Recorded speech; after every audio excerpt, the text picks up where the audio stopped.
Ce projet s'inscrit dans le contexte général de l'Hôtel National des Invalides, qui a été commandé par Louis XIV, par édit royal de 1674, pour pouvoir loger et héberger les soldats estropiés et les soldats qui avaient quitté le service actif.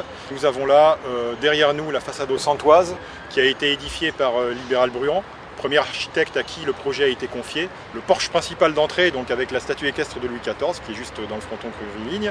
Et ensuite, nous avons la cour d'honneur. Tout autour de la cour principale, les locaux destinés à la restauration, donc les réfectoires pour les militaires hébergés, et un système en grille de cours annexes secondaires pour l'hébergement des soldats et des officiers. Je vous propose de suivre le même fil conducteur pour ensuite aboutir aux deux escaliers majeurs qui sont les escaliers situés au droit de la cour de Metz et au droit de la cour de Nîmes, dans lesquels nous avons des travaux en cours de réalisation. C'est l'installation dans le cadre du schéma directeur d'accessibilité aux invalides de 2 sanitaires auto-nettoyants destinés aux personnes en situation de handicap et au public. L'occasion de mettre en valeur et de restaurer notamment toute la partie pierre de taille et maçonnerie de ces locaux et également les portes d'accès qui étaient des portes à planches jointives du XVIIe siècle, dont l'une est en cours de restauration et l'autre va être restituée intégralement puisqu'elle n'existait plus.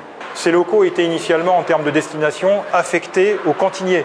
Donc c'est là que le cantinier rangeait ses ingrédients, ses ustensiles, sachant que tout au long de la cour d'honneur, vous aviez les réfectoires pour les invalides de guerre.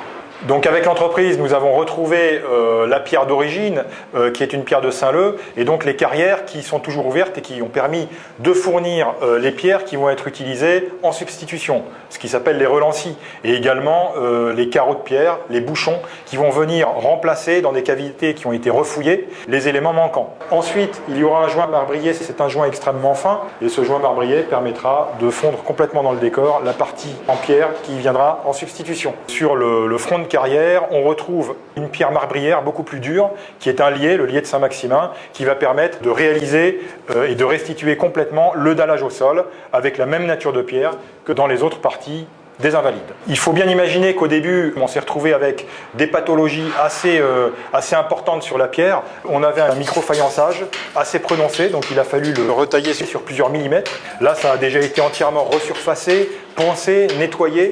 À l'issue, il y aura un travail de reminéralisation, de consolidation de la pierre pour qu'elle reforme son calcin et une patine d'harmonisation à base d'eau chaude. Autre exemple, cet ancien passage qui menait vers les caves des invalides. Donc on retrouve cette poutre bois qui est lardée à l'origine et qui était enduite avec un mortier plâtre plus chaud qui va être restitué pour encoffrer cette poutre que l'on conserve.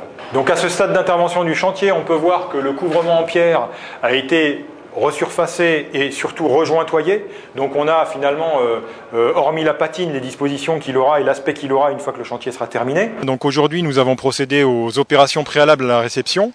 Donc les 3 entreprises, puisque c'était un marché avec 3 lots séparés, restauration pierre de taille, restauration de menuiserie ancienne et installation technique des sanitaires dans le cadre du schéma directeur d'accessibilité. Les essais ont été réalisés et donc on arrive finalement à quelques réserves près qui vont être levées dans les jours qui viennent à avoir un chantier abouti. Une collaboration fructueuse entre nos 2 services, entre l'USID de Paris et le CETID, en l'occurrence le pôle patrimoine, pour mener à bien une opération en termes d'assistance à maîtrise d'œuvre et de maîtrise d'œuvre directement dans le cadre du déroulement de ce chantier. Le suivi de travaux avec une présence à chaque réunion de chantier pour donner le fil rouge aux différentes entreprises.